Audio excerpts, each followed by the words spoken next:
Bersyukurlah dan bergembiralah hai jiwamu, karena walaupun Anda masih hidup di dunia, tapi Anda sudah menikmati, mengecapi, merasakan santapan surgawi. Dan santapan surgawi itu adalah tubuh dan darah Kristus. Scott Hahn, seorang pendeta denominasi Presbyterian Protestan aliran Calvinis, dia selama masa mudanya bersama pacarnya yang menjadi istrinya sekarang, Kimberly. Mereka adalah pendeta-pendeta muda Protestan yang selama masa studi mereka selalu mencari kesalahan dalam gereja Katolik. Jadi segala sesuatu yang dibaca tentang gereja Katolik pasti akan dikritik. Baptisan bayi, juga misa kudus. Karena dalam pengakuan Scott Hahn, dia mengatakan dia diajarkan oleh aliran Calvinis ini bahwa misa kudus yang kita rayakan seperti hari ini adalah tindakan penistaan terhadap Yesus sendiri. Karena kita mengorbankan lagi Kristus dan mengorbankan terus-menerus dalam misa kudus.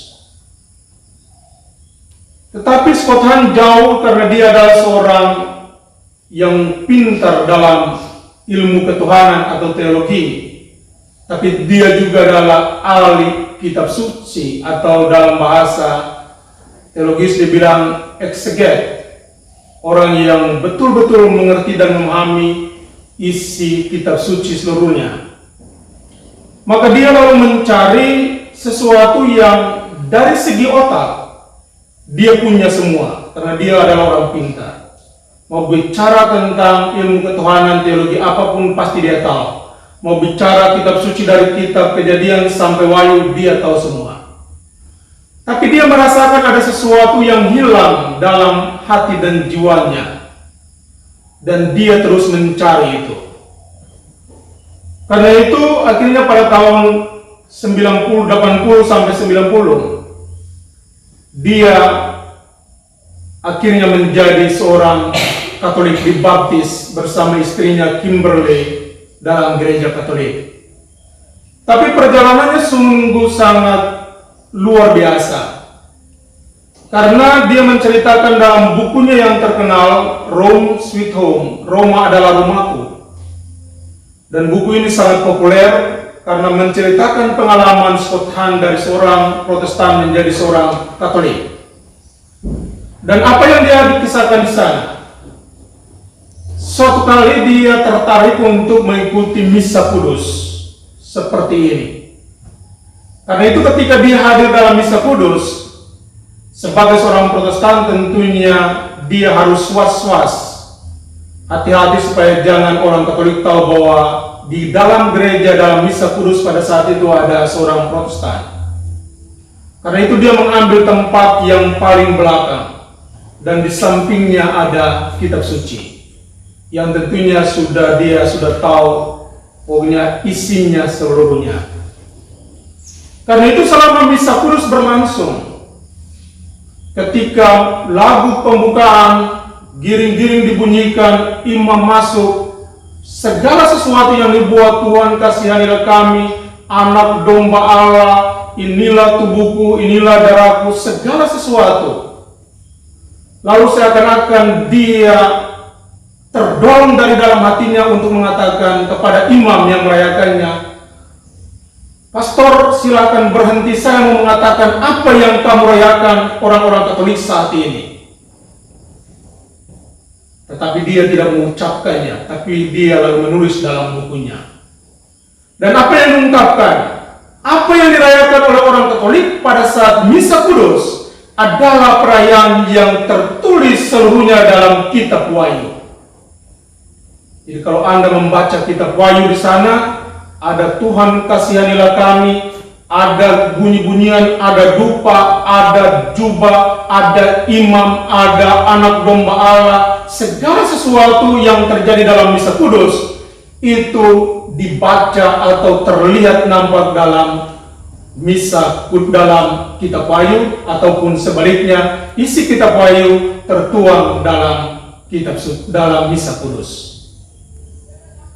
Karena itu Scott dalam permenungannya setelah menjadi seorang Katolik, dia menulis dengan begitu indah. Ada beberapa buku yang dia tulis, banyak sekali, tapi yang paling terkenal adalah Rome Sweet Home, Roma adalah rumahku, dan kedua adalah The Lamb of God, anak domba Allah.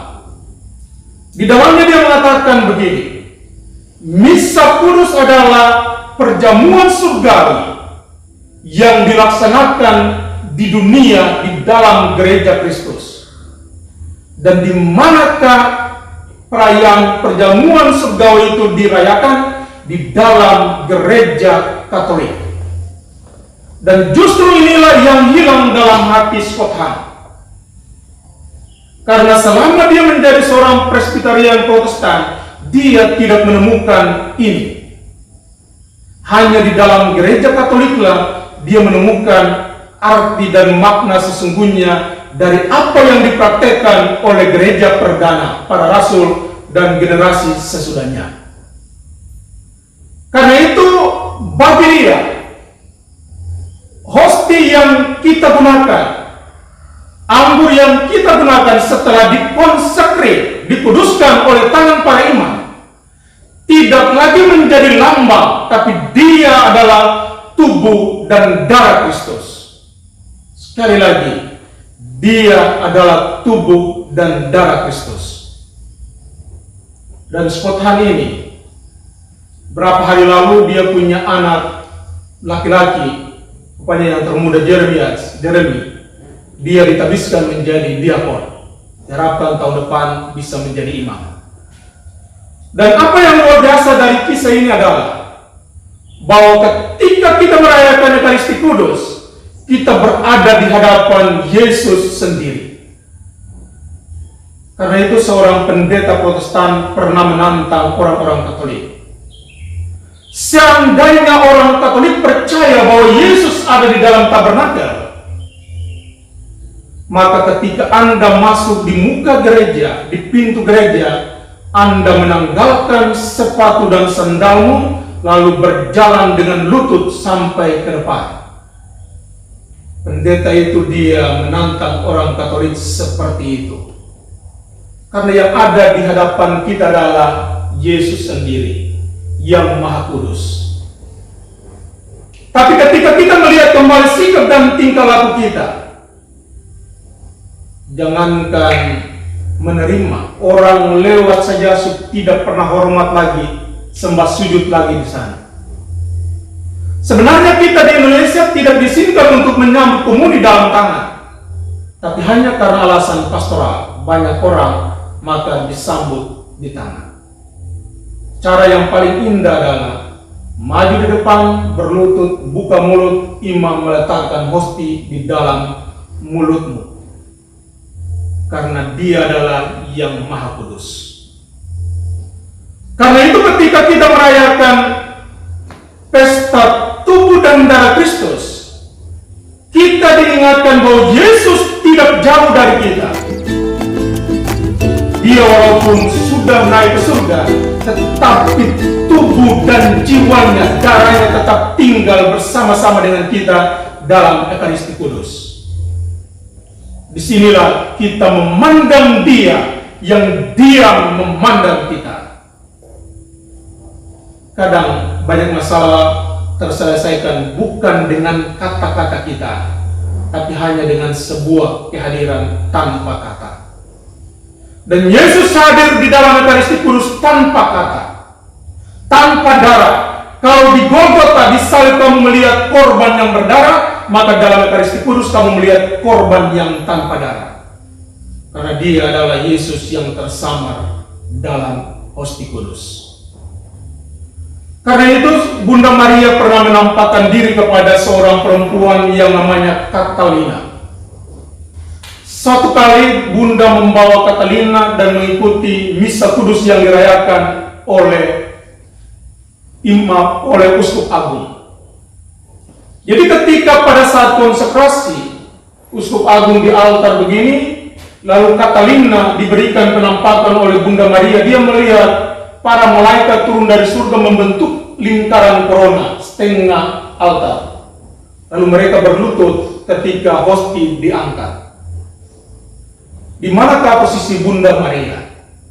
Bunda Maria dia tidak di depan Imam Uskup Agung, tapi dia ada di belakang altar.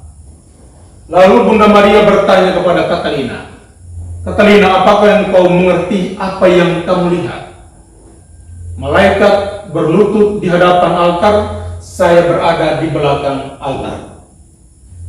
Dan Catalina jawab, "Saya tidak tahu Bunda." Lalu Bunda Maria menjawab, "Lihat, saya yang adalah ibu kandungnya, ibu kandung dari Yesus. Tapi kepada saya tidak diberikan kuasa untuk mengubah roti dan anggur menjadi tubuh dan darah Kristus. Tidak. Kepada siapa kuasa itu diberikan? Kepada para imam. Kepada para imam. Karena itu ketika saat konsekrasi, kami tidak mengatakan inilah tubuh Kristus. Tidak. Atau inilah darahnya. Bukan. Inilah tubuhku, inilah darahku, ambillah dan makanlah, ambillah dan minumlah. Karena imam adalah alter Kristus, Kristus yang lain, yang saat merayakan Ekaristi Kudus, Kristus sendiri merayakan dan dia ada di dalam diri para imam, siapapun dia. Karena itu, merayakan hari ini adalah hari yang luar biasa. Mengapa? Karena Tuhan sangat mencintai Anda. Dia sudah di surga, tetapi dia tetap membiarkan dirinya dilihat di dalam hosti kudus. Dan apa yang terjadi ketika Anda menerimanya, walaupun Anda berada di dunia, tapi Anda sudah merasakan makanan atau santapan surgawi. Dan inilah yang menjadi bekal bagi kita orang-orang Katolik.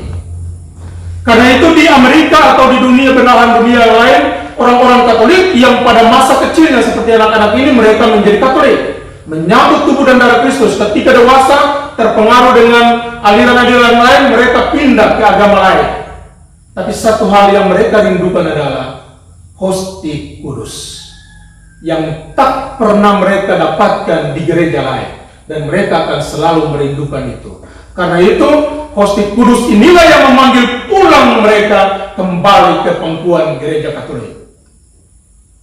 Karena itu, saat Anda berada di sini, di dalam gereja Katolik, jangan pernah meninggalkan karena alasan apapun.